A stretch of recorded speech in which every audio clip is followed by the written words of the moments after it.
Mesdames et messieurs, la manière dont vous vous exprimez influence directement la manière dont les autres vous perçoivent.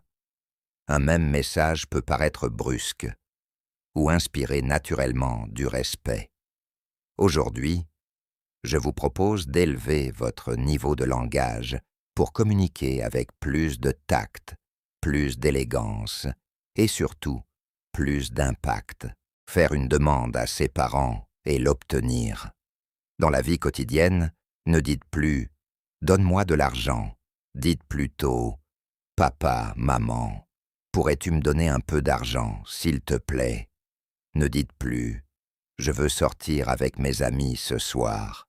Dites plutôt « est-ce que je peux sortir avec mes amis ce soir, si cela ne te dérange pas ?» Ne dites plus « achète-moi ce téléphone ». Dites plutôt « j'aimerais te demander si tu pourrais m'aider à obtenir ce téléphone ». Ne dites plus « laisse-moi tranquille, je décide moi-même ». Dites plutôt « j'aimerais avoir ton accord pour prendre cette décision ». Ne dites plus « je dois aller à cette fête, c'est obligé ». Dites plutôt « j'aimerais te demander la permission d'aller à cette fête. Je te promets de respecter les consignes ». Humilité avec élégance. Pour exprimer l'humilité avec élégance, ne dites plus « je suis fort ». Dites plutôt « je continue d'apprendre chaque jour ». Ne dites plus « je sais tout ». Dites plutôt « mon savoir reste perfectible ». Ne dites plus « je maîtrise ». Dites plutôt « je m'efforce de maîtriser ». Ne dites plus « je suis le meilleur ». Dites plutôt « je cherche à m'améliorer constamment ». Ne dites plus « c'est facile pour moi ». Dites plutôt « cela m'est relativement accessible ». Leadership est impact. Un leader ne parle pas beaucoup. Il parle avec impact. Ne dites plus « je veux réussir ». Dites plutôt « je suis déterminé à atteindre mes objectifs ». Ne dites plus « je vais essayer ». Dites plutôt « je m'engage à y parvenir ». Ne dites plus « on verra demain ». Dites plutôt « nous y reviendrons avec des résultats ». Ne dites plus « ça va aller ». Dites plutôt « tout est sous contrôle ». Réformuler une critique avec tact, l'art de corriger sans blesser. Une critique bien exprimée peut aider à progresser. Mais une critique mal formulée peut casser la motivation. Le secret, ce n'est pas d'éviter la critique, c'est de savoir la dire avec respect et intelligence. Reformuler une critique avec tact, c'est garder le respect dans les mots, corriger sans décourager, encourager l'amélioration et renforcer la relation humaine. Apprenons à corriger sans blesser, à guider sans écraser. Parce que les mots bien choisis transforment une critique en opportunité de progrès.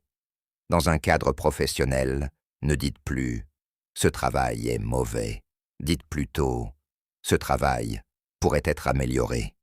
Ne dites plus « tu n'as pas bien fait ».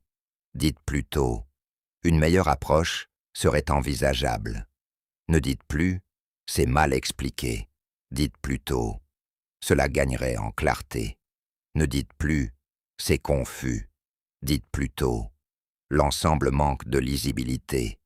Ne dites plus « ce n'est pas convaincant ». Dites plutôt « l'argumentation pourrait être renforcée ». Exprimez un regret avec classe. Assumez avec élégance. Reconnaître un regret ne diminue pas ta valeur. Au contraire, c'est une preuve de maturité, de responsabilité et de respect. Ce n'est pas l'erreur qui définit une personne, mais la manière dont elle l'assume. Exprimer un regret avec classe, c'est assumer sans se justifier excessivement, rester respectueux et sincère, montrer sa volonté de s'améliorer et préserver la qualité des relations. Apprenons à reconnaître nos erreurs avec élégance, parce que ce n'est pas l'absence d'erreurs qui impressionne, mais la façon de les assumer. Pour exprimer un regret avec élégance, ne dites plus « désolé », dites plutôt « je vous prie d'accepter mes excuses ». Ne dites plus « pardon », dites plutôt « je vous présente mes excuses sincères ». Ne dites plus « je suis fautif », dites plutôt « j'en prends l'entière responsabilité ». Ne dites plus « je regrette », dites plutôt « je nourris un profond regret ». Ne dites plus « j'ai fait une erreur », dites plutôt « j'assume pleinement cette maladresse ». Communication, en négociation, l'art de bien parler pour mieux obtenir. Dans une négociation, ce n'est pas celui qui parle le plus fort qui gagne. C'est celui qui sait bien s'exprimer. Les mots que tu choisis peuvent ouvrir une porte ou la fermer définitivement. Une bonne communication en négociation, c'est du respect, de la stratégie, de la maîtrise de soi et surtout des mots bien choisis. Apprenons à parler avec intelligence pour convaincre avec élégance.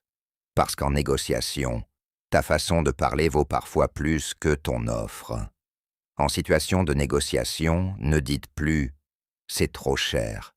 Dites plutôt « le budget pourrait être ajusté pour trouver un compromis ».